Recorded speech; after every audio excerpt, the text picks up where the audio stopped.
아버지, 소자, 평생 책장을 넘기며 성현의 말씀만 쫓았으나 이제야 사람 사는 도리를 깨달았나이다.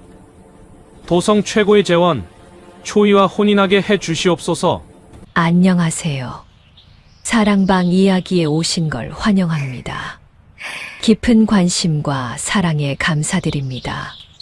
구독과 좋아요 눌러주시고 여러분들의 의견과 마음을 댓글로 나누어 주신다면 더 많은 따뜻한 이야기를 전해드리겠습니다. 때는 바야흐로 숙종대왕께서 보위에 계시던 시절이었지요. 장희빈과 인현왕후를 둘러싼 서인과 남인의 싸움이 어찌나 치열했는지 조정은 하루도 조용할 날이 없었고 그 서슬퍼런 기운은 저작거리 민초들의 삶까지 꽁꽁 얼어붙게 만들었답니다. 내 편이 아니면 무조건 죽여야 직성이 풀리던 그 흉흉한 시절, 한양 땅에서 가장 고결하고 깐깐하기로 소문난 집안이 있었으니 바로 좌이정, 이정필 대감의 댁이었지요. 이정필 대감이라 하면 길 가던 호랑이도 그 불호령 한 번에 꼬리를 내리고 뒷걸음질 친다는 조정의 실세 중의 실세였습니다. 미간에는 깊은 내천좌자가 문신처럼 박혀있고 늘 빳빳하게 풀을 먹인 도포 자락에서는 묵향보다 무서운 권위의 냄새가 진동했거든요. 그런 대감에게 하나뿐인 아들 몽룡은 가문의 유일한 희망이자 자부심이었답니다. 그런데 이 금지옥엽 아들이 어느 날 갑자기 정전이 일어난 듯 캄캄한 소리를 내뱉었으니 집안이 발칵 뒤집히는 건 당연한 일 아니겠습니까? 네 이놈, 지금 내 입에서 나온 것이 정령 사람의 말이더냐? 기생이라니 어디 가문의 대들보를 뽑아다가 뗄감으로 쓰겠다는 게냐?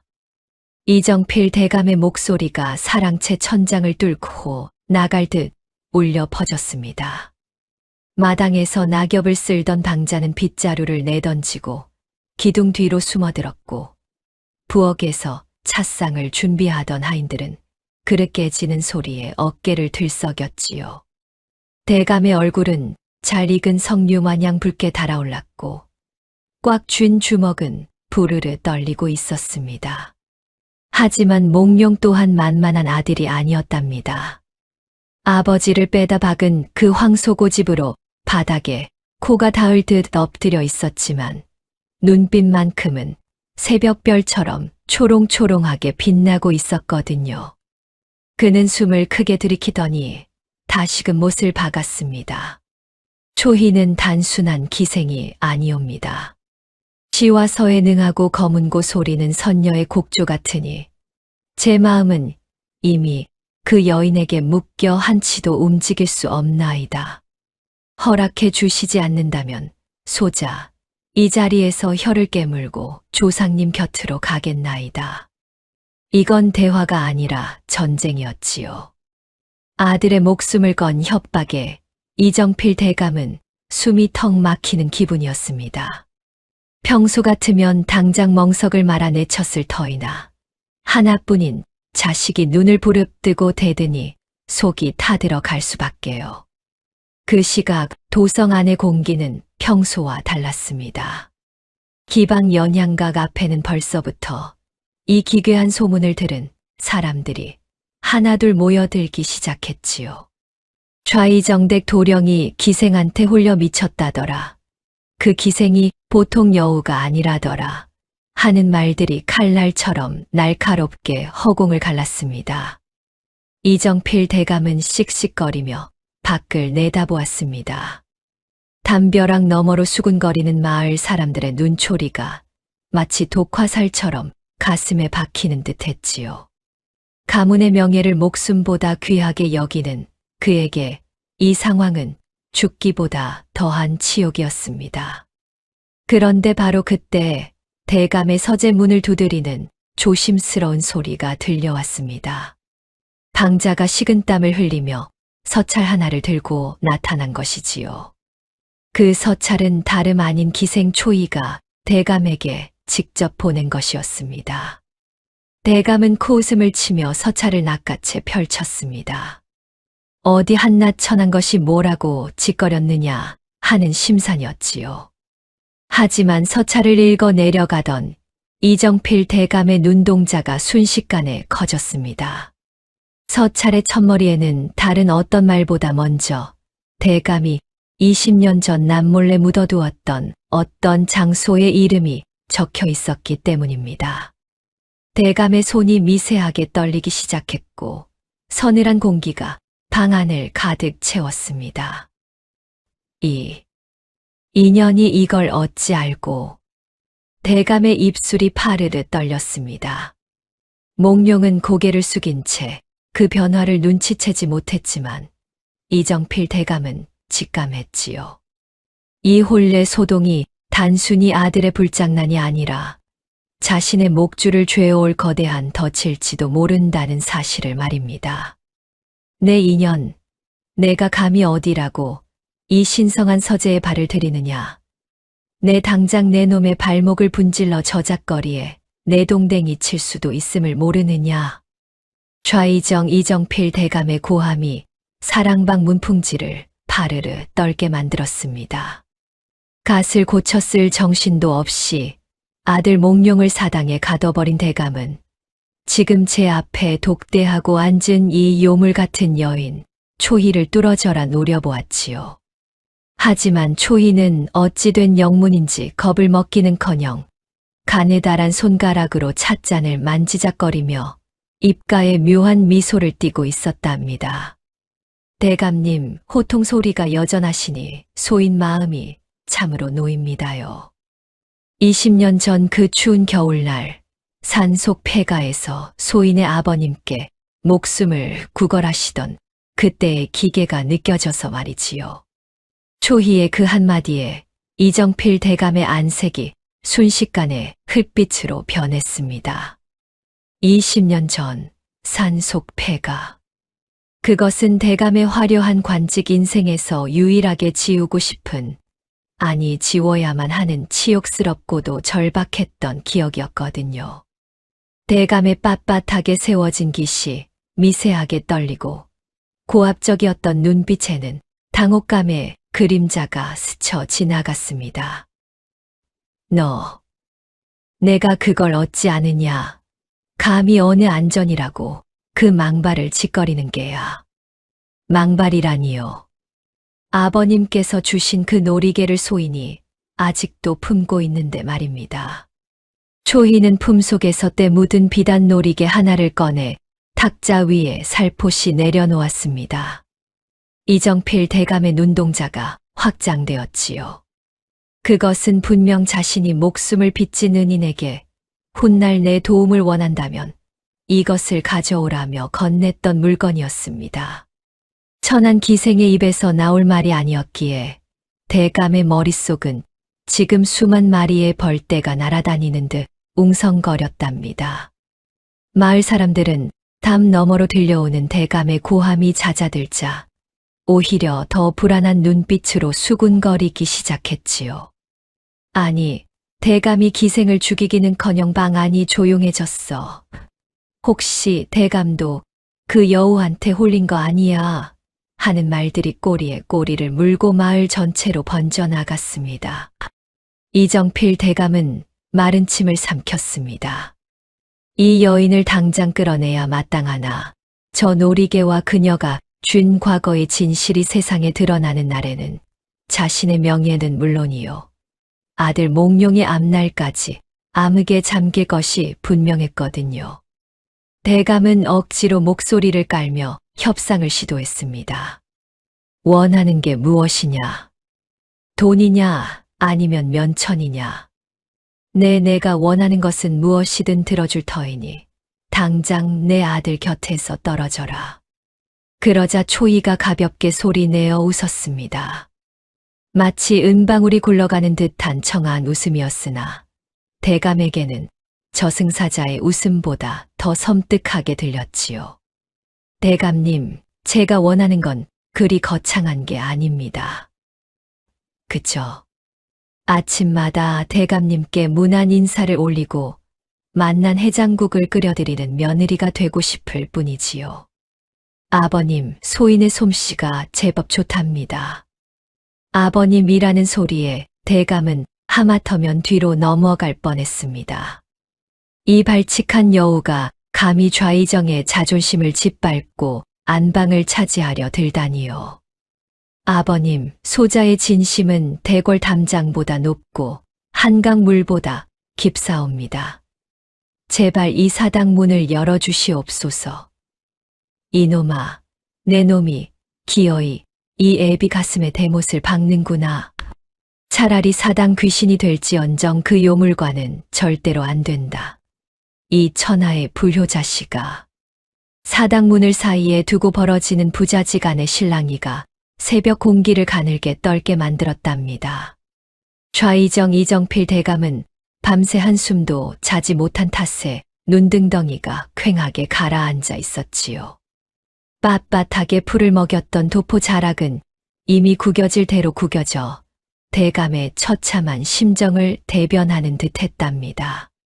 하지만 집안 싸움보다 더 무서운 것은 담장 너머에서 들려오는 구설의 칼날이었지요.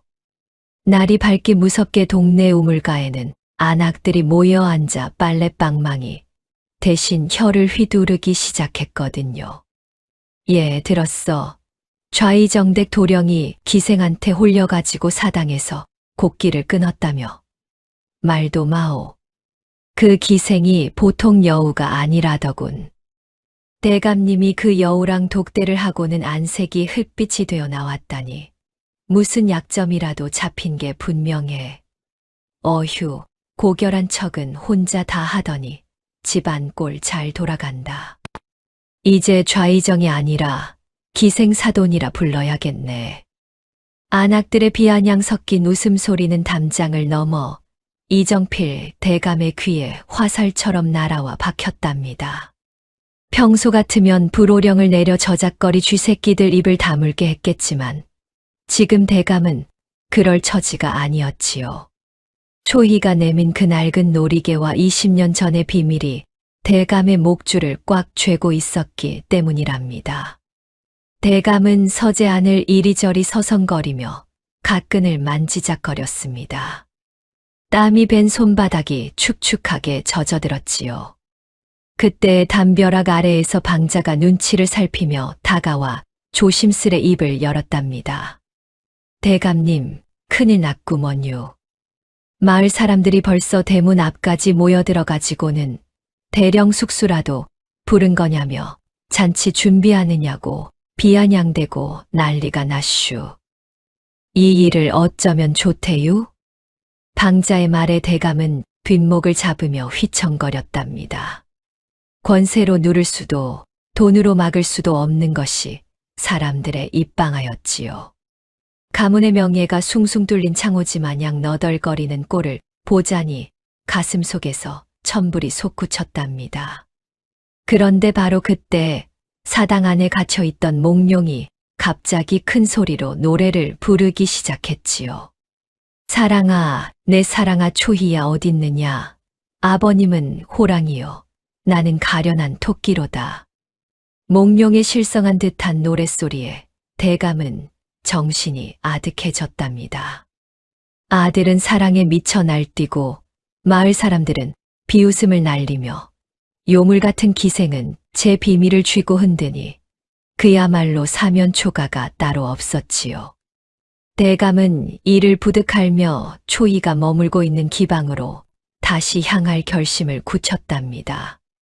이번에는 기선제압이 아니라 제발 살려달라는 애원이라도 해야 할 판이었으니 말이지요.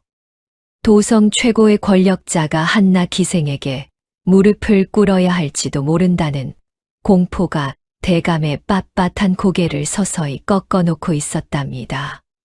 마을 사람들의 비웃음은 이미 칼날이 되어 대감의 심장을 헤집어 놓고 있었고 그 비릿한 소문은 바람을 타고 궁궐 담장까지 넘어가려 하고 있었지요.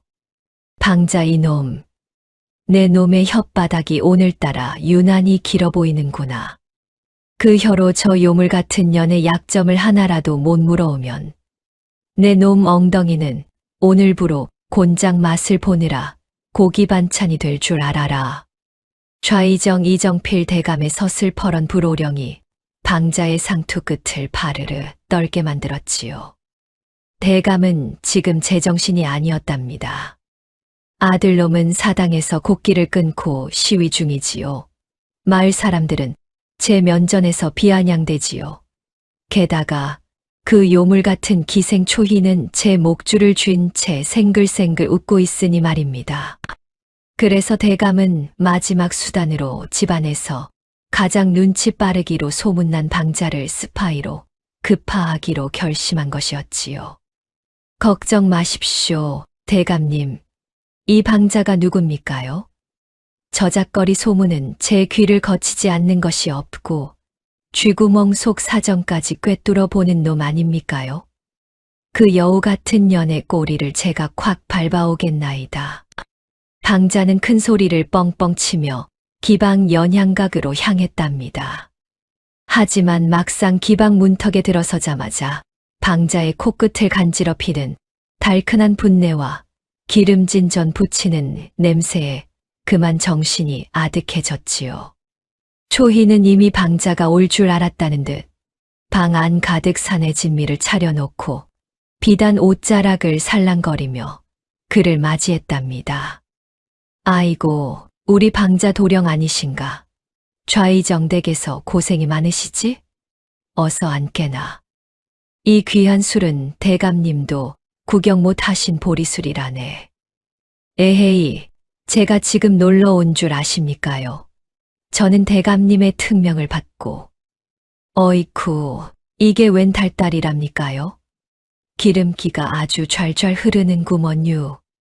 방자는 처음에는 대감의 눈빛을 떠올리며 짐짓 엄숙한 표정을 지어 보였지요.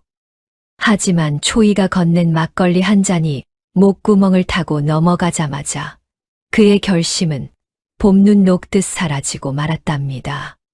초희는 눈웃음을 살살 치며 방자의 빈 잔을 채워주었지요. 방자 도령, 우리 대감님은 참으로 고결하시지. 평소에는 어찌 지내시는가? 혹시 주무실 때 코라도 고시는 건 아니겠지. 코요? 아이고, 말도 마십시오. 대감님 코 고는 소리는 천둥이 치는 줄 알았다니까요. 지난번에는 코를 어찌나 크게 고시는지 서재 천장에 붙어 있던 거미가 놀라서 떨어졌다니까요. 게다가 잠꼬대로는 아이고, 마누라님 살려주십시오 하신다니까요. 겉으로만 호랑이지 속은 순한 양이십니다요. 히히. 술 기운이 오른 방자는 초희의 솜씨 좋은 유도, 신문에 그만 대감의 일거수일투족을 술술 불어버렸답니다. 대감이 서재 뒤편 장판 아래에 몰래 비상금을 숨겨둔 것부터 사실은 매운 것을 못 먹어 김치를 물에 씻어 드신다는 비밀까지 말이지요. 초희는 방자의 말을 들으며 연신 고개를 끄덕였고 방자는 자기가 지금 스파이 짓을 하는 건지 신세 한탄을 하는 건지 분간도 못한 채 닭다리를 뜯으며 실실 웃어댔답니다. 그 시각 마을 사람들은 기방 앞을 지나며 담벼락 너머로 들려오는 방자의 웃음소리에 혀를 찼지요. 쯔쯔, 저 놈 봐라. 주인은 속이 타서 사당문을 발로 차고 있는데 머슴 놈은 기생이랑 히히덕거리고 있네. 좌이정대 가풍이 아주 대단하구먼. 위아래 할 것 없이 저 여우한테 홀려버렸어. 이제 그 집 담장은 무너진 거나 다름없네. 마을 사람들의 비아냥은 칼날이 되어 좌이정댁 대문을 난도질하고 있었답니다. 방자가 가져올 약점만 목이 빠지게 기다리던 이정필 대감은 꿈에도 몰랐겠지요. 자신의 가장 충직한 신복이 지금 제 비밀을 미천 삼아 초희와 잔치판을 벌이고 있다는 사실을 말입니다. 방자는 배가 남산만큼 불러서야 기방을 나섰답니다. 입가에는 기름기가 번들거리고 걸음거리는 갈치자를 그렸지요. 그는 대감에게 보고할 내용을 머릿속으로 정리해 보려 했지만 기억나는 건 초희의 예쁜 눈웃음과 달콤한 술맛뿐이었답니다. 이제 대감의 서재에는 또 한 번의 피바람이 불어닥칠 일만 남았으니 이 일을 어찌하면 좋겠습니까요? 내 인연, 내가 정녕 내 인내심의 바닥을 보고자 작정을 했구나. 내 오늘 기어이, 내 요망한 꼬리를 싹둑 잘라다가 대궐 앞마당에 본보기로 걸어두고야 말겠다. 좌이정 이정필 대감의 사자후가 기방 연양각의 대들보를 흔들었답니다. 대감은 지금 분노로 인해 머리끝까지 피가 거꾸로 솟구친 상태였지요. 믿었던 방자놈은 술에 취해 골아떨어져 있고 온장 안에는 자신이 기생한테 홀렸다는 소문이 파다하니 정면 돌파 외에는 방법이 없다고 판단한 것이지요. 대감은 빳빳하게 풀을 먹인 도포 자락을 휘날리며 방 안으로 성큼성큼 들어섰답니다. 그런데 이를 어쩌면 좋습니까?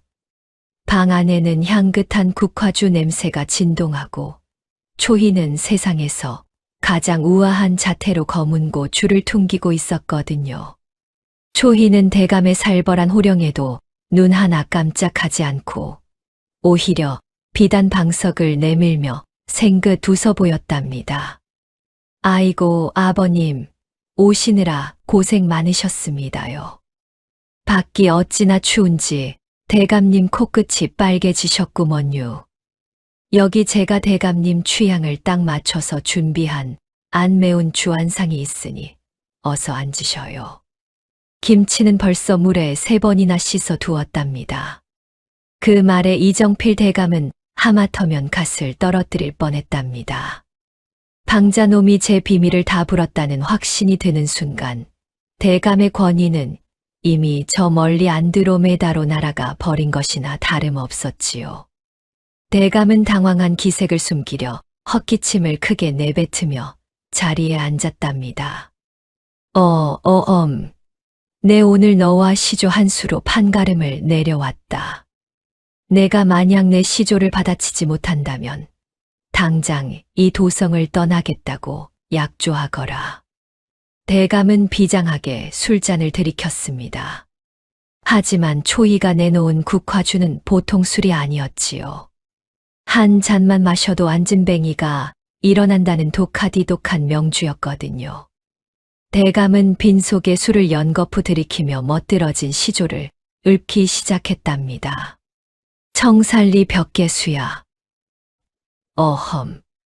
그러니까 내 명예는 청산이요. 내 요물은 흐르는 물이로다.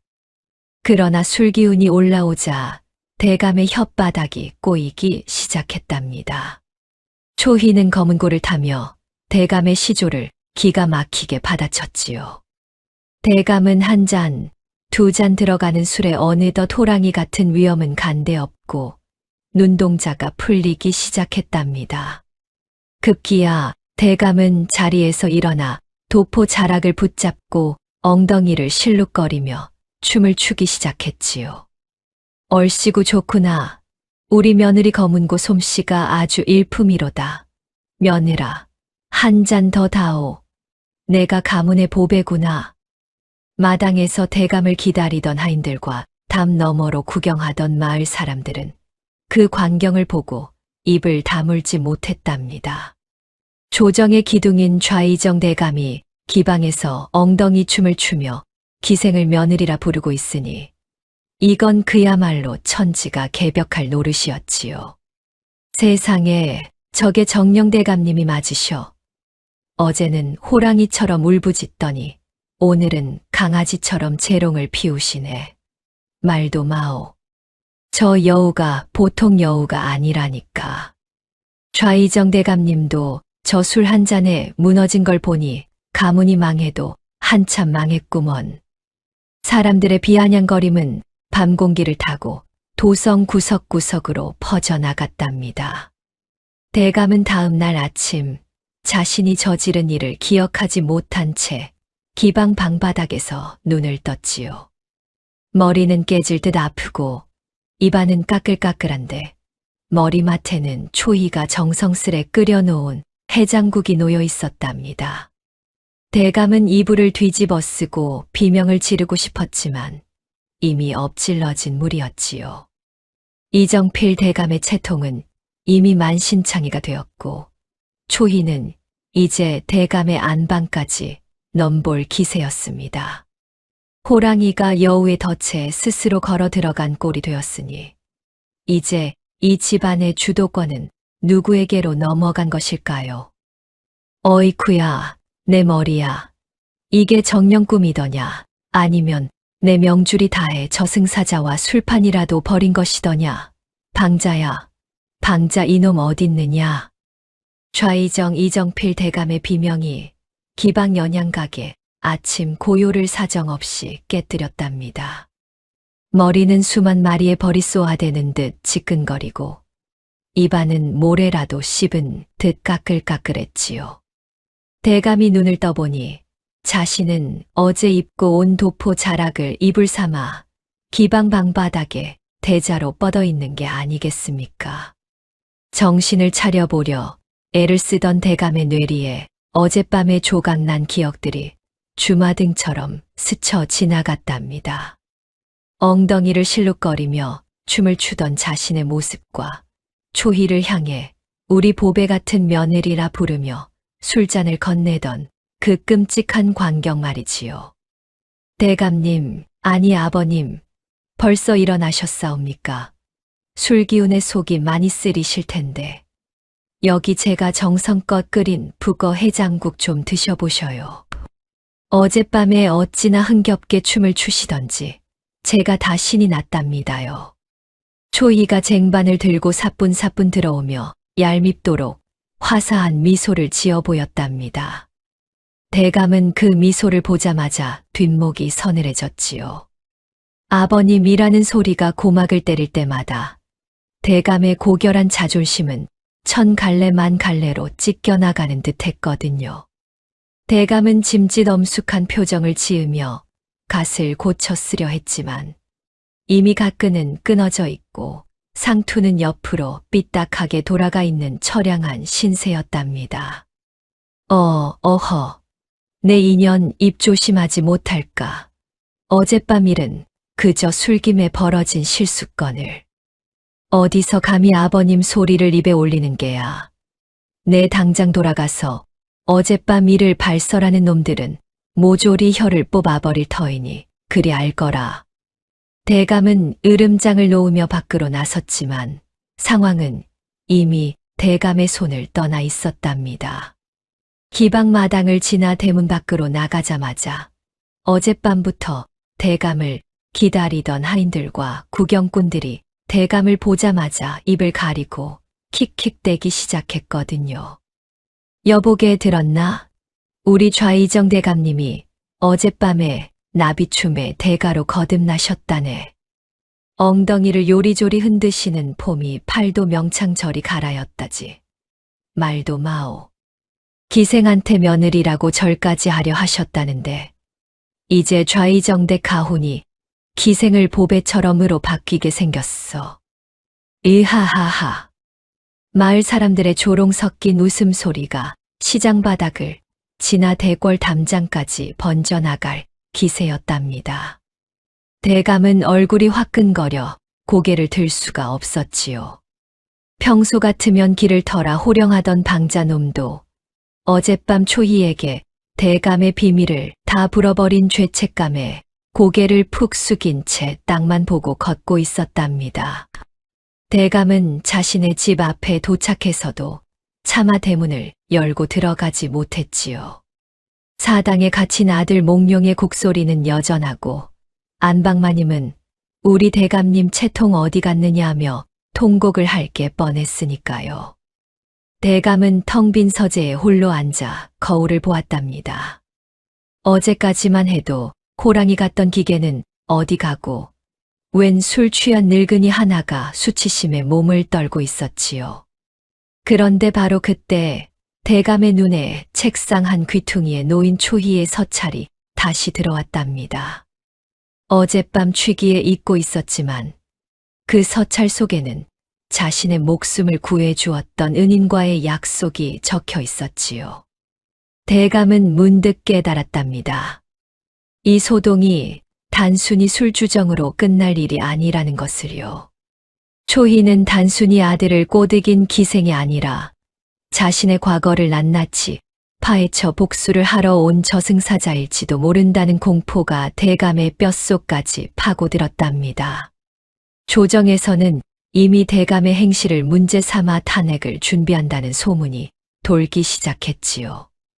대감은 이제 가문도, 명예도, 그리고 자신의 목숨줄마저 여우 같은 기생 초희의 손에 달려있다는 사실을 뼈저리게 느끼기 시작했답니다. 과연 호랑이 좌이정은 이 위기에서 어떻게 빠져나올 수 있을까요? 이복의 초희. 내가 어젯밤 술김에 허튼 소리를 좀 했다고 해서 내가 정말 내 며느리라도 된 줄 아느냐? 착각도 유분수지. 당장 내 눈앞에서 이 흉측한 물건을 치우고 사라지거라. 좌이정 이정필 대감의 목소리는 칼바람처럼 날카로웠지만 사실 그 속은 텅 빈 강정 마냥 흔들리고 있었답니다. 아침에 일어나 해장국을 들이키며 정신을 차려보니 어젯밤의 추태가 생생하게 떠올라 낯가죽이 화끈거려 견딜 수가 없었거든요. 하지만 초희는 대감의 호통에도 눈 하나 깜짝하지 않고 어제 내놓았던 그 낡은 놀이개를 다시금 만지작거렸지요. 빛바랜 붉은 비단실 끝에 달린 옥장식은 세월의 때가 묻어 있었지만 그 속에 새겨진 문양만큼은 대감의 눈을 멀게 할 만큼 선명했답니다. 숙종 대왕께서 보위에 오르신 후 조정은 하루가 멀다 하고 피바람이 불었지요. 어제의 동지가 오늘의 적이 되어 사약을 받는 일이 예사였고 권력의 단맛은 늘 피 냄새를 동반했답니다. 이정필 대감 역시 그 험한 세월을 견디며 지금의 자리에 올랐으나 그의 가슴 깊은 곳에는 차마 꺼내보지 못한 썩은 살점이 하나 있었지요. 바로 20년 전 기사환국 당시에 자신을 구해주고 대신 형장의 이슬로 사라진 민대감과의 인연이었답니다. 대감님, 아니 이정필 씨. 이 놀이개 뒷면에 새겨진 불망부왕이라는 글자를 잊으셨사옵니까? 제 아버님께서 형장으로 끌려가시기 직전 옥중에서 당신의 손에 쥐어주며 가문을 부탁한다 하셨던 그 맹세 말입니다. 초희의 목소리는 낮고 서늘했지요. 방 안에는 침묵이 내려앉았고 가끔씩 문 밖에서 들려오는 까마귀 소리만이 정막을 깼답니다. 대감은 그 자리에 망석중이처럼 굳어버렸지요. 20년 전 자신은 목숨을 구걸하기 위해 은인의 가문을 외면했고 그들의 고통을 발판 삼아 승승장구해 왔던 것이었습니다. 그런데 그 죽은 줄만 알았던 은인의 핏줄이 그것도 아들이 죽고 못 산다는 기생의 모습으로 제 앞에 나타났으니 이 무슨 운명의 장난이란 말입니까? 담장 밖에서는 마을 사람들이 여전히 수군거리고 있었지요. 좌이정이 기생이랑 방 안에서 나오질 않는다지. 아마도 첩으로 들어앉히려는 모양이야 하는 비아냥거림이 칼날처럼 날카롭게 대궐 같은 집을 후벼 팠답니다. 하지만 대감에게는 이제 그런 조롱은 들리지도 않았지요. 눈앞에 여인이 준 것은 단순한 놀이개가 아니라 자신의 목숨줄이자 평생을 쌓아온 공든 탑을 무너뜨릴 폭약이었으니까요. 대감은 떨리는 손으로 찻잔을 잡으려 했으나 찻잔은 바닥에 떨어져 비참하게 조각나고 말았답니다. 흩어진 찬물은 마치 20년 전 흘렸던 누군가의 피처럼 번져나갔지요. 초희는 그 광경을 무심하게 지켜보며 서서히 일어섰답니다. 저는 제 정체를 밝히러 온 것이 아닙니다. 그저 당신이 가진 그 무거운 권세가 사실은 누군가의 희생으로 쌓아 올린 가짜라는 것을 일깨워 주려 왔을 뿐이지요. 자, 이제 어찌 아시겠습니까? 저를 죽여 입을 막으시겠습니까? 아니면 이 기생 며느리를 안방으로 들이시겠습니까? 이것은 대답을 바라는 질문이 아니라 처형을 선고하는 판결이었지요. 대감은 아무 말도 하지 못한 채 헐떡이는 숨만 내뱉었답니다. 호랑이라 불리던 좌의정의 기계는 이미 눈 녹듯 사라지고 과거의 망령에 사로잡힌 초라한 늙은이만이 그곳에 남겨져 있었지요. 이제 이야기는 웃음기를 싹 거두고 숨 막히는 진실의 구렁텅이로 빠져들기 시작했답니다. 대감님, 제가 정령은혜를 갚으러 온 천사라도 되는 줄 아셨습니까요? 천만에요. 저는 당신의 그 높은 자리가 모래성처럼 무너지는 꼴을 이 두 눈으로 가장 가까이서 지켜보고 싶을 뿐입니다. 초희의 목소리는 마치 얼음 송곳처럼 이정필 대감의 가슴을 사정없이 찔러댔답니다. 방금 전까지 죄책감에 몸을 떨던 대감의 눈동자가 순식간에 흔들렸지요. 20년 전의 빚을 갚으라며 놀이개를 내밀던 그 애처로운 눈빛은 간데없고 지금 대감 앞에 서 있는 여인은 탐욕스러운 정적들보다 더 무서운 도끼를 뿜어내고 있었거든요. 대감은 서재 안을 이리저리 서성거리며 타들어가는 입술을 축였답니다. 자신의 명예는 이미 저작거리 개들도 안 물어갈 만큼 너덜너덜해졌고 아들 몽룡은 사당에서 초의 없이는 한 발짝도 안 나간다며 단식 투쟁을 이어가고 있으니 그야말로 진퇴양난이었지요. 이복의 초희, 내가 내 가문을 무너뜨리고 싶다면 차라리 나를 죽여라. 내 아들만은, 내 아들 몽룡이만은 이 피비린내 나는 소용돌이에 말려들게 하고 싶지 않구나. 대감의 목소리는 갈라진 논바닥처럼 푸석거렸답니다. 권세로 세상을 호령하던 좌의정의 기계는 이미 눈 녹듯 사라지고 오직 자식 걱정뿐인 늙은 아비의 모습만이 남아 있었지요. 하지만 초희는 비릿한 미소를 지으며 대감의 서재 책상 위에 놓인 벼루를 만지작거렸답니다. 죽이는 건 너무 쉽지요. 하지만 당신이 평생을 바쳐 지켜온 그 가문이라는 껍데기가 스스로 무너져 내리는 걸 보는 것이 진짜 복수 아니겠습니까? 제가 몽룡 도령의 배필이 되어 안방을 차지하는 순간 당신의 그 고결한 족보는 저작거리 낙서장보다 못한 처지가 될 텐데요. 이때 문 밖에서 방자가 눈치 없이 헛기침을 하며 끼어들었답니다. 방자는 대감의 살벌한 분위기도 모른 채 초이가 시킨 대로 시장통에서 사온 따끈한 떡을 들고 나타났지요. 대감님, 여기 떡 좀 드셔보셔요. 초이 아가씨가 대감님 기운 차리셔야 한다고 특별히 주문한 속빈 강정떡이구먼요. 히히, 이름이 참 묘하지요? 방자의 눈치 없는 농담에 대감은 뒷목을 잡으며 휘청거렸답니다. 속빈 강정이라니 지금 자신의 처지를 이보다 더 잘 설명하는 말이 어디 있겠습니까? 마을 사람들은 이미 대감의 집 앞을 지나갈 때마다 코를 쥐고 비웃었답니다. 좌의정이 아니라 기생집사가 됐다더라. 그 집 아들은 기생치맛자락에 코가 꿰어 사당 귀신이 됐다지 하는 말들이 비수처럼 날아와 대문간에 박혔지요. 대감은 문득 초희의 눈동자 너머에서 낯선 그림자를 발견했답니다. 그녀의 말투, 그녀가 가진 정보들, 그리고 자신의 비밀을 이토록 정확히 꿰뚫고 있는 통찰력은 단순히 기방에서 배운 것들이 아니었거든요. 대감의 머릿속에 번개 같은 의구심이 스쳐 지나갔답니다. 초희, 너 배후가 누구냐? 내 아비 민 대감의 억울함을 풀어주겠다는 명분 뒤에 숨어있는 진짜 주인이 누구냔 말이다. 대감의 날카로운 질문에 초희의 손끝이 아주 미세하게 떨렸답니다. 하지만 그녀는 곧바로 차가운 평정을 되찾으며 대감의 귓가에 속삭였지요. 대감님도 참 눈치가 빠르시군요. 하지만 걱정 마셔요.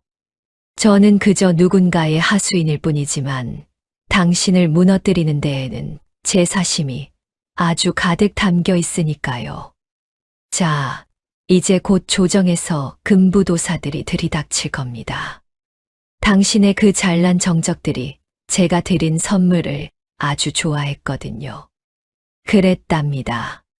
초희는 단순히 복수를 위해 온 은인의 딸이 아니라 대감을 실각시키려는 남인 세력의 치밀한 계획 속에 투입된 비수였던 것이지요.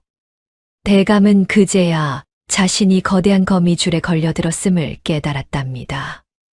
아들과의 갈등, 마을 사람들의 비난, 이 모든 것이 자신을 고립시키고 파멸로 이끌기 위한 연극이었던 것이지요. 대감은 무릎을 꿇고 허망하게 웃었답니다. 호랑이라 자부하던 자신이 한낱 여우의 재롱에 노란한 꼴이라니. 이보다 더 비참한 결말이 어디 있을까요? 이복의 초희, 내가 정녕 내 아들 몽룡이까지 저승길 동무로 삼으려 하는 게냐. 내 모든 것을 내줄 터이니 제발 그 아이만은 이 추잡한 싸움에서 빼다오. 대감님, 이제 와서 자식 걱정하는 아비 행세를 하시니 참으로 눈물겨워 못 봐주겠구먼요. 하지만 이미 늦었답니다. 도령께서는 제 치맛자락이 아니라 당신이 저지른 과거의 업보에 발이 묶인 것이니까요. 제가 물러난다고 한들 당신의 정적들이 이 맛 좋은 먹잇감을 포기할 것 같사옵니까? 초희의 냉소적인 대답에 이정필 대감은 무너지는 가슴을 움켜쥐었답니다. 찬 바람이 서재의 문틈을 파고들어 촛불을 위태롭게 흔들었지요. 대감은 지금 벼랑 끝에 선 기분이었습니다. 한 발자국만 더 내디디면 천길 낭떠러지인데 등 뒤에서는 서슬퍼런 칼날들이 자신을 밀어내고 있었거든요. 그 시각 사당문이 거칠게 열리며 몽룡이 모습을 드러냈답니다.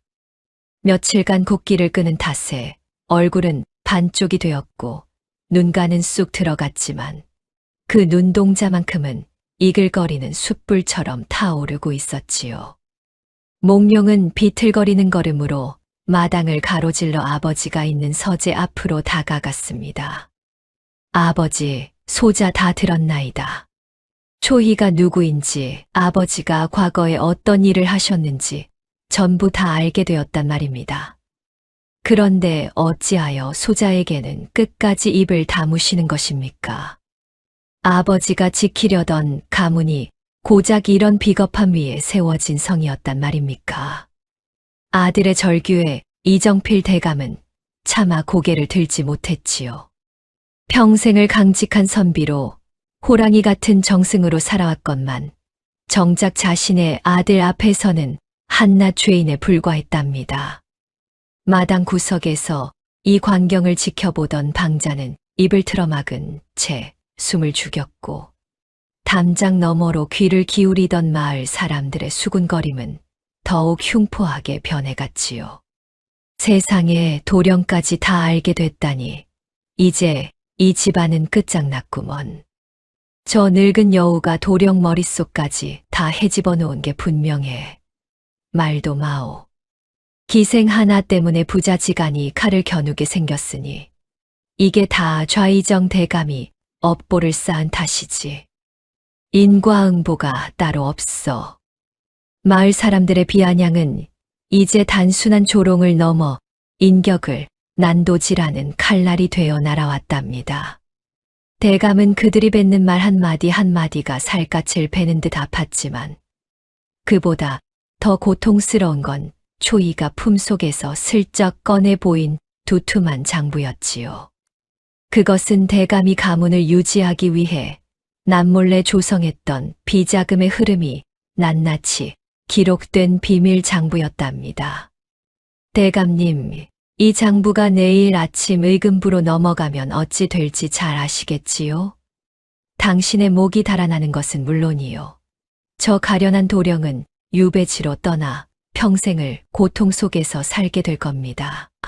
자, 선택하셔요. 저를 며느리로 인정하고 이 모든 진실을 덮으시겠습니까? 아니면 함께 파멸의 구렁텅이로 떨어지시겠습니까? 초희의 제안은 달콤한 유혹이 아니라 독이 든 성배와 같았지요. 몽룡은 초희의 곁으로 다가가 그녀의 손을 꽉 잡았답니다. 그 모습은 대감에게 있어 세상 그 어떤 형벌보다 참혹한 광경이었지요. 아들이 자신을 파멸시키려는 여인의 손을 잡고 아비를 압박하고 있으니 이보다 더한 비극이 어디 있겠습니까? 대감은 서재 바닥에 힘없이 주저앉았답니다. 빳빳하게 풀을 먹였던 동정은 땀과 눈물에 젖어 축 늘어졌고 평생을 지탱해온 자존심은 산산조각이 났지요. 밖에서는 갑작스레 진눈깨비가 흩날리기 시작했답니다. 마치 대감의 앞날처럼 차갑고 어두운 기운이 온 집안을 휘감았지요. 호랑이라 불리던 좌의정 이정필은 이제 퇴로가 없는 막다른 길목에서 숨을 헐떡이며 최후의 선택을 강요받고 있었답니다. 내 인연, 내 곳간 열쇠를 내가 어찌 쥐었느냐. 당장 내놓지 못할까. 그것이 어떤 곡식인데 감히 천한 손길을 대느냐 말이다. 좌의정 이정필 대감의 노호가 쩌렁쩌렁 울려 퍼졌지만 돌아오는 것은 서늘한 겨울바람과 초희의 비릿한 웃음소리뿐이었답니다. 대감은 지금 제 집 앞마당에서 이방인처럼 서 있었지요. 분명 자신의 집이고 자신의 곳간이거늘 하인들은 대감의 눈치를 보면서도 초희의 손짓 하나에 일사불란하게 움직이고 있었거든요. 대감님, 소인이 말씀드리지 않았습니까요? 권세는 모래성과 같아서 파도가 한 번 치면 흔적도 없이 사라진다고요. 지금 저 밖에서 굶주리는 백성들에게 대감님의 이름으로 쌀을 나눠주고 있답니다. 아버님 명성이 아주 자자해졌구먼요.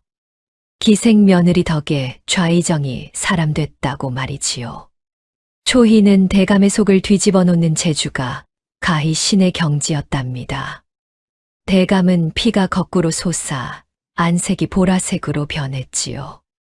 자신이 평생을 바쳐 쌓아온 엄격하고 강직한 고위 관료의 이미지가 초희의 여우 같은 지략 아래 기생에게 휘둘려 선심 쓰는 노인네로 전락하고 있었으니까요. 대감은 뒷목을 잡고 휘청거렸지만 몽룡마저 초희의 곁에서 곡식 가마니를 나르며 거들고 있으니 그야말로 사면초가가 따로 없었답니다. 마을 사람들은 담장 너머로 고개를 내밀며 연신 감탄과 비아냥을 섞어 뱉었지요. 세상에 저 좌의정 대감이 웬일이래? 평소엔 파리 한 마리 안 나오게 문을 꽁꽁 닫더니만 역시 예쁜 며느리가 들어오니 사람이 변하긴 변하나 봐. 말도 마오. 저게 다 저 기생이 시켜서 하는 거라지. 좌의정은 방 안에서 화병이 나서 누워있다는데 며느리 농사가 아주 풍년이구먼. 으하하하.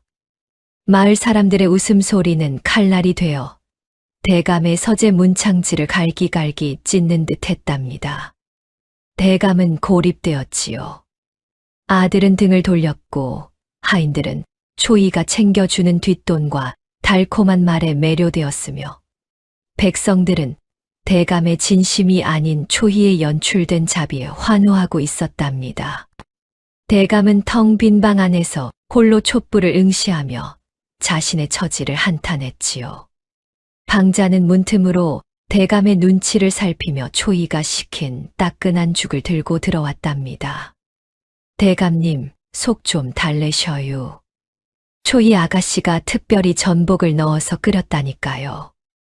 마을 사람들이 지금 대감님 송덕비를 세워야 한다고 난리가 났슈. 아유, 장가 한 번 잘 보낸 덕에 대감님 이름이 팔도강산에 울려 퍼지게 생겼구먼유. 이놈, 내 놈도 정령 죽고 싶은 게냐. 당장 그 죽그릇을 치우지 못할까. 대감은 발로 찻상을 걷어찼지만 엎질러진 것은 죽이 아니라 대감의 마지막 남은 자존심이었답니다. 밖에서는 환호성이 터져 나오고 안에서는 한숨 소리만 깊어가는 밤이었지요. 진눈깨비는 이제 진흙탕이 되어 온 마당을 더럽히고 있었고 대감의 명예 또한 그 진흙탕 속에 처박혀 짓밟히고 있었답니다. 이것은 늪이었지요. 발버둥 칠수록 더 깊이 빠져드는 검은 구렁텅이였습니다. 초희는 대감을 죽이지 않았지만 대감이 살아온 세월을 통째로 부정하게 만들고 있었답니다. 과연 이 호랑이 좌의정은 이 늪에서 스스로 걸어 나올 수 있을까요? 아니면 이대로 여우의 재롱에 모든 것을 내어주고 무너져 내릴까요? 대감의 눈에는 이제 분노 대신 깊은 허망함과 공포가 서서히 깃들기 시작했답니다. 아버지, 소자, 이제 이 집의 만석군 아들이기를 포기하겠나이다. 초희가 있는 연양각의 마당쇠가 되어서라도 그 곁을 지킬 것이니 아버님은 부디 만수무강하시어 가문의 명예나 빳빳하게 다려 드시옵소서. 좌의정 이정필 대감은 눈앞이 캄캄해져 그만 자리에 주저앉고 말았답니다. 아침부터 괴나리봇짐 하나 달랑 메고 대문을 나서는 아들의 뒷모습을 보며 대감은 지팡이를 내던지고 뒷목을 움켜쥐었지요. 내 이놈 돌아오지 못할까. 내 놈이 기어이 이 애비 가슴에 대못을 박고 장자까지 패려는 게냐. 대감의 불호령은 허공을 갈랐지만 이미 사랑의 눈이 먼 몽룡의 귀에는 그저 산천초목의 울음소리보다 못하게 들렸을 뿐이었답니다. 소문은 빛보다 빨랐고 독보다 치명적이었지요. 날이 저물기도 전에 온 한양 땅에는 좌의정댁 외아들이 기방 마당쇠로 취직했다더라 하는 기상천외한 소식이 들불처럼 번져나갔답니다. 평소 대감의 고결한 척하던 꼴을 아니꼽게 보던 저작거리 사람들은 이때다 싶어 입방아를 찧어댔지요. 여보게들 들었나? 우리 몽룡 도령이 지금 연양각에서 위통을 까고 장작을 팬다더군. 기생들이 지나가며 어머나 도령님 근육이 바위 같사옵니다 하고 낄낄대면 도령은 허허 서방님이라 불러다오 하며 조아라 한대나 뭐래나 말도 마오. 좌의정 대감은 지금 화병이 나서 거품을 물고 쓰러졌다는데 아들은 기방동 장군을 지고 있으니 가문 농사 아주 풍년이구먼. 이제 좌의정이 아니라 기방장인이라 불러야겠어. 하하하. 마을 사람들의 비아냥은 칼날이 되어 대궐 같은 집 담벼락을 사정없이 후벼 팠답니다. 대감은 서재에 틀어박혀 씩씩거리며 방자를 불러들였지요. 방자야, 이놈아, 당장 가서 그놈 머리끄덩이라도 잡아오지 못할까. 하지만 헐레벌떡 뛰어온 방자의 보고는 대감의 혈압을 한 번 더 수직으로 상승시켰답니다. 대감님, 큰일 났구먼요. 도령님이 지금 기방마당에서 무릎을 꿇고 초희 아가씨 발을 씻겨주고 계셔유. 초희 아가씨가 도령님 물이 좀 차옵니다 하니까 도령님이 내 가슴에 불타는 사랑으로 물을 데워주마 하신다니까요. 게다가 기방하인들이 도령님을 이 서방이라 부르며 아주 제 식구처럼 대하고 있구먼유. 방자의 눈치 없는 보고에 대감은 드디어 눈을 뒤집으며 거품을 물기 시작했답니다.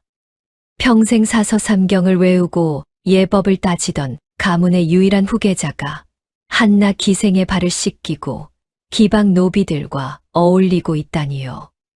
이것은 단순히 아들의 탈선이 아니라 이정필 대감이라는 인간의 존재 자체가 부정당하는 절체절명의 파국이었지요. 대감은 숨을 몰아쉬며 밖을 내다보았습니다. 담 너머로 보이는 사람들의 눈초리는 이제 조롱을 넘어 멸시로 가득 차 있었답니다. 조정에서는 이미 대감의 아들 행실을 문제 삼아 사헌부 관원들이 움직이기 시작했다는 전갈이 왔지요. 안으로는 자식이 부모 가슴을 난도질하고 밖으로는 정적들이 목줄을 죄어오니 그야말로 탈출구라고는 보이지 않는 캄캄한 동굴 속에 갇힌 꼴이었습니다. 대감은 떨리는 손으로 가슴팍을 문질렀습니다. 가문의 자존심이라는 빳빳한 도포 자락이 이제는 자신을 옥죄는 수위처럼 느껴졌지요. 초희라는 여우가 파놓은 함정에 빠져 허우적거리는 아들과 그런 아들을 보며 피눈물을 흘리는 아비, 그리고 이 광경을 축제처럼 즐기는 세상 사람들. 이정필 대감은 이제 자신의 모든 것을 걸고 이 막다른 길에서 최후의 결단을 내려야만 했답니다. 하지만 그 결단이 무엇이든 이미 대감의 가슴에는 치유할 수 없는 거대한 균열이 가버린 뒤였지요. 대감 정령 이대로 가문을 진흙탕에 처박으실 셈이오. 기생 하나 때문에 일평생 쌓아온 공든 탑을 무너뜨리겠다니 내 참 기가 막혀 말이 안 나오는구먼요. 당장 사직서를 올리고 도성을 떠나시는 게 그나마 남은 채통을 지키는 길일 것이오. 조정의 정적 김 대감이 뱉어낸 서슬퍼런 조롱이 좌이정, 이정필 대감의 귓전을 사정없이 때렸답니다. 대감은 빳빳하게 풀을 먹였던 관복 소매를 꽉 움켜쥐었지요. 얼마나 힘을 주었는지 손등에 실핏줄이 터질 듯 튀어나오고 빳빳한 비단 자락이 비명을 지르듯 구겨졌답니다. 숙종대왕의 서늘한 시선이 정수리에 꽂히는 듯한 압박감 속에서 대감은 차가운 대궐 바닥에 엎드려 입술을 깨물었지요. 지금 도성 안은 그야말로 이정필 대감의 파멸을 기다리는 거대한 축제판과 같았답니다. 아들 몽룡은 기방에서 장작을 패며 이 서방 소리를 듣고 있고 정적들은 이 기회를 놓칠세라 대감의 목에 칼날을 들이밀고 있었거든요. 눈발이 섞인 칼바람이 대궐 마당을 휘감아 돌 때마다 대감의 가끈은 초라하게 흔들렸고 평생을 지켜온 명예는 한 조각 낙엽보다 못한 신세로 전락하고 있었답니다.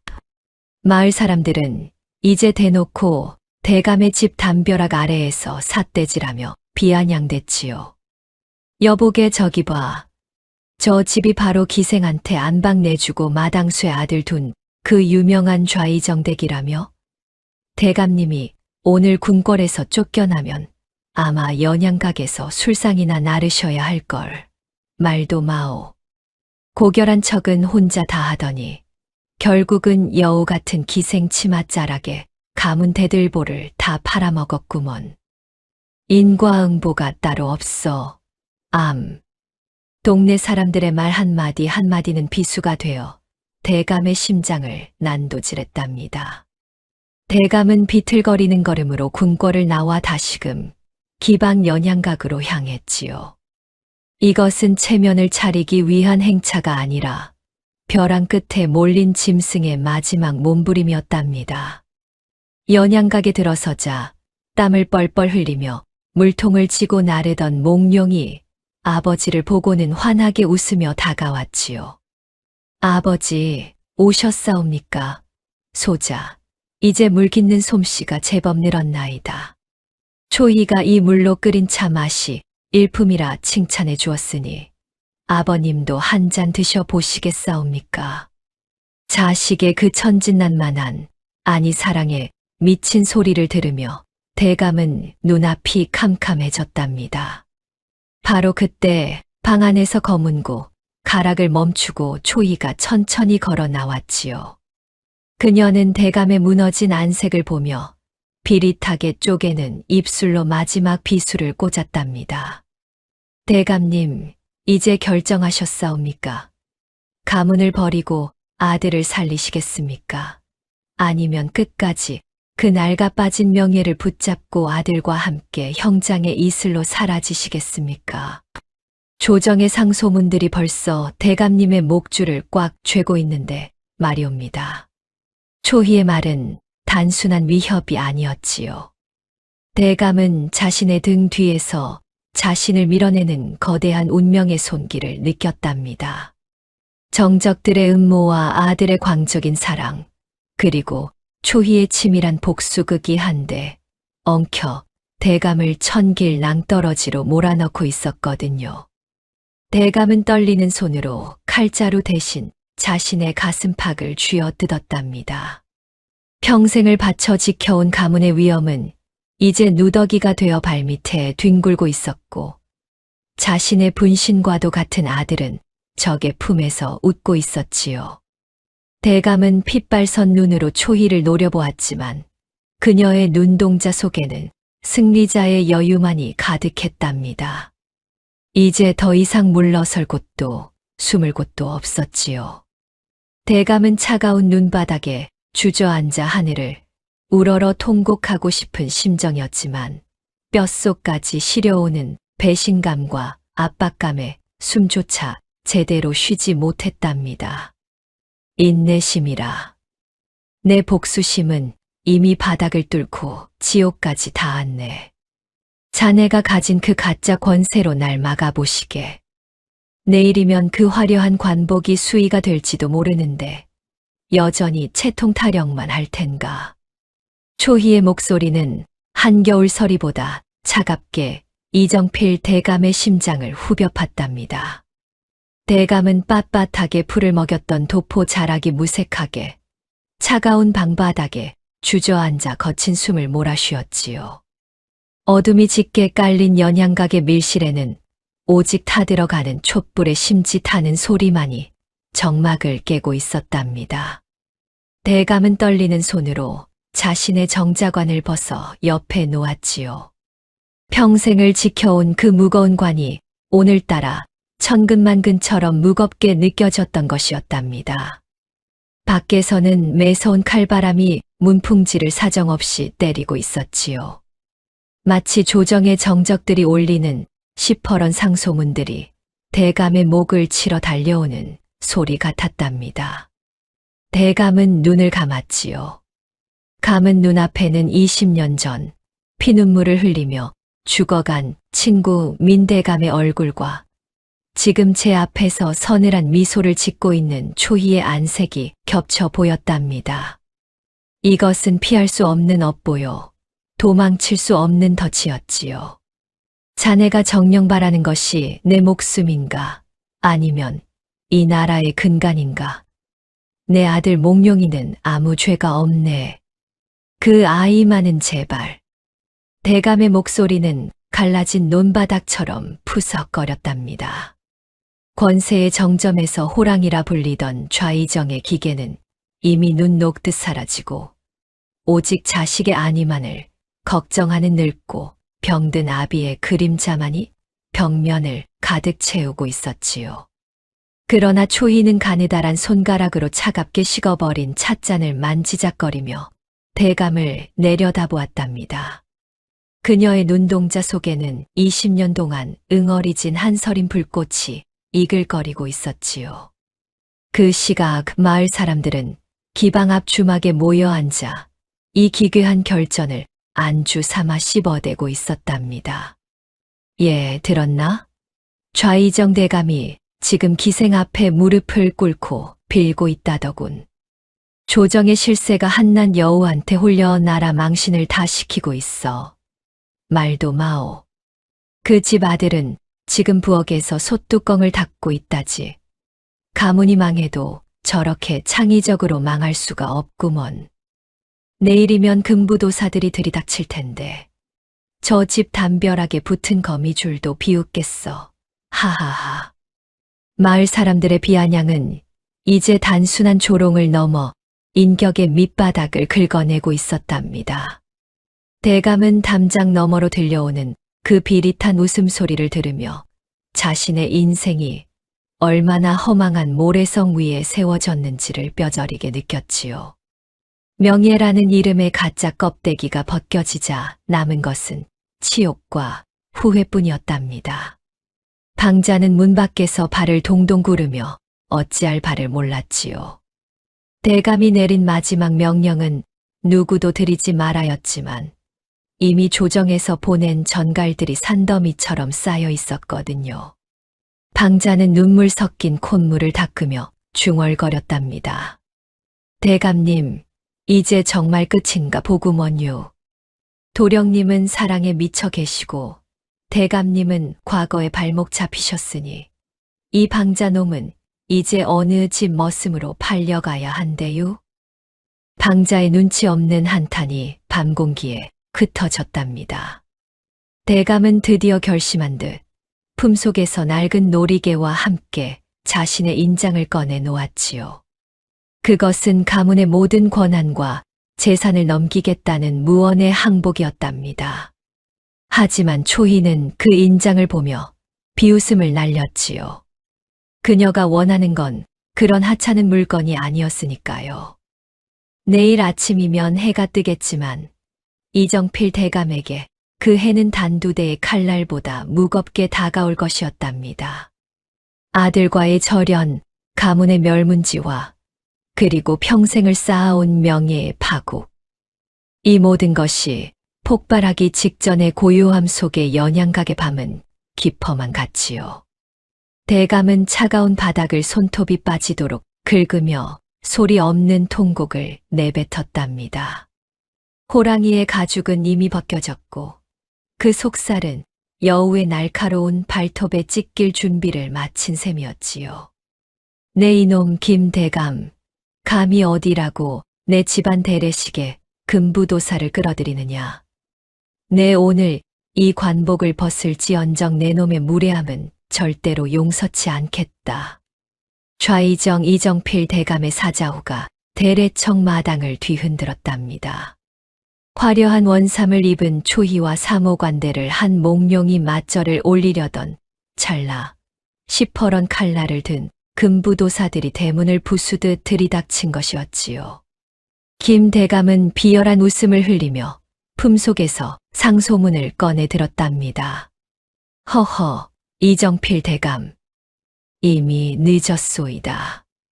기생과 결탁하여 국고를 축내고 역적 민대감의 핏줄을 안방에 들이려 한 죄, 주상전하의 명이 계셨으니 당장 저 요물과 함께 일금부로 가셔야겠소. 대례식장은 순식간에 아수라장이 되었지요. 마당에 모인 하객들은 비명을 지르며 흩어졌고 담장 너머에서 구경하던 마을 사람들은 신이 나서 손가락질을 해댔답니다. 저것 보라고, 결국 사단이 났어. 기생 며느리 들이더니 가문 전체가 줄초상 나게 생겼구먼. 말도 마오. 고결한 척하더니 뒤로는 역적의 딸이랑 내통했다니 오늘 좌이정 목이 달아나는 꼴을 보겠어. 으하하하. 마을 사람들의 조롱 섞인 웃음소리가 칼바람을 타고 대감의 귓전을 때렸답니다. 이정필 대감은 비틀거리며 자신의 가슴팍을 움켜쥐었지요. 그런데 바로 그때 고개를 숙이고 있던 초희가 천천히 고개를 들며 입을 열었답니다. 그녀의 눈동자에는 두려움 대신 서슬퍼런 살기가 감돌고 있었지요. 김 대감님, 제가 당신이 보낸 하수인인 줄로만 아셨습니까? 당신이 제 아버님을 모함하여 죽음으로 몰아넣고 그 재산을 가로채 좌이정 자리를 탐낸 기록이 여기 이 장부에 낱낱이 적혀 있답니다. 초희가 소매 속에서 꺼낸 것은 낡은 장부 하나였지요. 그것은 대감을 압박하던 비자금 장부가 아니라 사실 김 대감이 지난 세월 저지른 온갖 비리가 적힌 지옥의 명부였답니다. 김 대감의 안색이 순식간에 클빛으로 변했지요. 초희는 승리자의 미소를 지으며 이정필 대감을 바라보았답니다. 아버님, 소인이 20년 전의 빚을 이렇게 갚나이다. 이제 저 간신배를 처단하고 가문의 명예를 되찾으셔요. 몽룡은 초희의 손을 꽉 잡으며 아버지를 향해 외쳤답니다. 이정필 대감은 눈시울이 붉어진 채 김대감을 가리키며 호령했지요. 상황은 대역전극으로 흘러가는 듯했답니다. 초희의 지략에 김대감이 덫에 걸려들었고 좌의정의 가문은 다시 빛을 발하는 듯 보였거든요. 마을 사람들도 역시 초희 아가씨가 여걸이야 라며 태세를 전환해 환호성을 질렀답니다. 하지만 바로 그 순간 대례청 뒤편에서 검은 도포를 입은 의문의 인물들이 나타났지요. 그들은 김대감의 하수인도 금부도사도 아니었답니다. 그들이 내보낸 폐해는 죽은 줄로만 알았던 민대감의 형제이자 서인 세력의 거두인 민종서의 문양이 새겨져 있었지요. 초희야, 고생 많았다. 이제 내가 가져온 저 장부와 이정필의 인장만 있으면 우리는 이 나라의 주인을 바꿀 수 있다. 초희의 얼굴에서 미소가 사라졌답니다. 그녀는 이정필 대감을 구원하려 했으나 사실 그녀를 이용해 더 거대한 반역을 꿈꾸는 세력이 뒤에 숨어 있었던 것이었지요. 이정필 대감은 다시 한번 얼어붙었답니다. 김 대감을 몰아내니 더 큰 괴물이 나타난 꼴이었지요. 초희야, 너 정녕 나를 살리려 한 것이냐, 아니면 이 나라를 무너뜨리려 한 것이냐. 대감의 절규가 흩날리는 눈발 속으로 사라졌답니다. 주인공들이 승리의 술잔을 들기도 전에 더 거대한 파국과 피바람이 대례청을 덮쳐오고 있었지요. 14장의 마지막 폭발은 끝이 아니라 감당할 수 없는 파란의 시작이었답니다. 아버님, 정령이 며느리의 말을 귓등으로 들으실 셈입니까요? 그 기름진 돼지, 비계가 대감님 혈관을 꽉 막아버리면 소인은 독수공방하며 이 큰 집을 어찌 지키란 말씀입니까? 당장 그 수저 내려놓지 못하셔요. 좌의정 이정필 대감의 서슬퍼런 위엄이 며느리 초희의 호령 한 번에 맥없이 꺾여버렸답니다.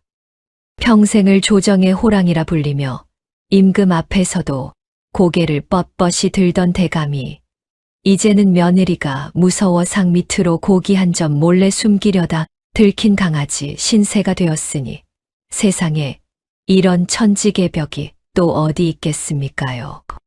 대감은 억울한 듯 수염을 파르르 떨면서도 며느리가 내민 쌉싸름한 쓴바귀 나무를 울며 겨자 먹기로 입에 넣었답니다.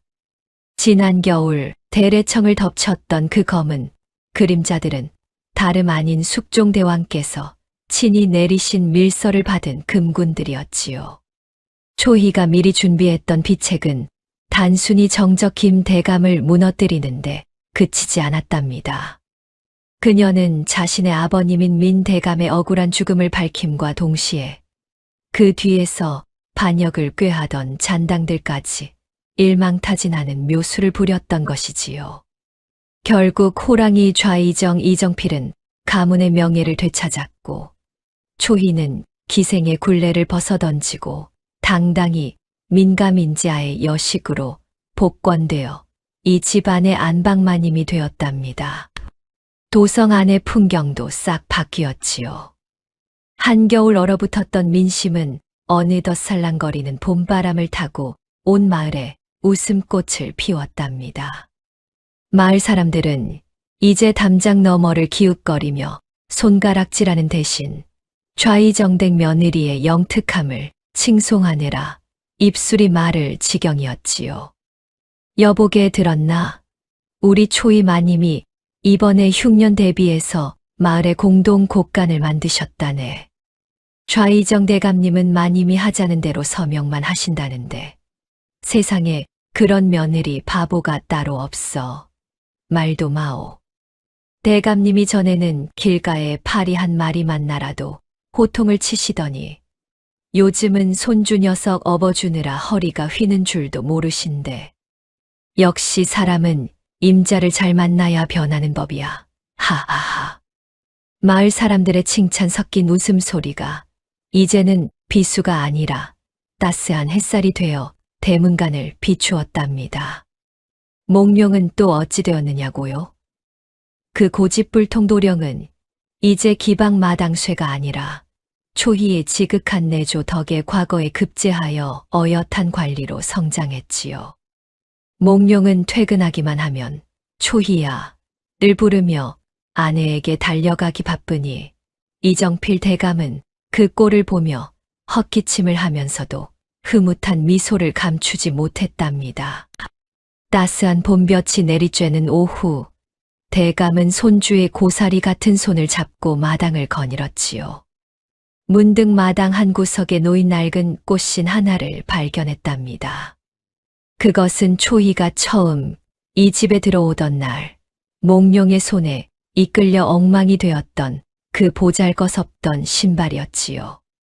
대감은 그 신발을 지그시 바라보며 지난날의 소동을 떠올렸답니다. 한낱 요물 같은 여우인 줄 알았건만 그 여우가 사실은 무너져가는 가문을 일으키고 아비와 아들의 천륜을 이어준 진짜 보배였음을 이제야 깨달은 것이지요. 이것이 바로 사람들이 전하는 인과응보의 참뜻이 아니겠습니까요? 은혜를 잊지 않고 진심으로 사람을 대한 기생의 지략이 고집불통 호랑이 정승을 녹여내고 온 마을에 평화를 가져왔으니 말입니다.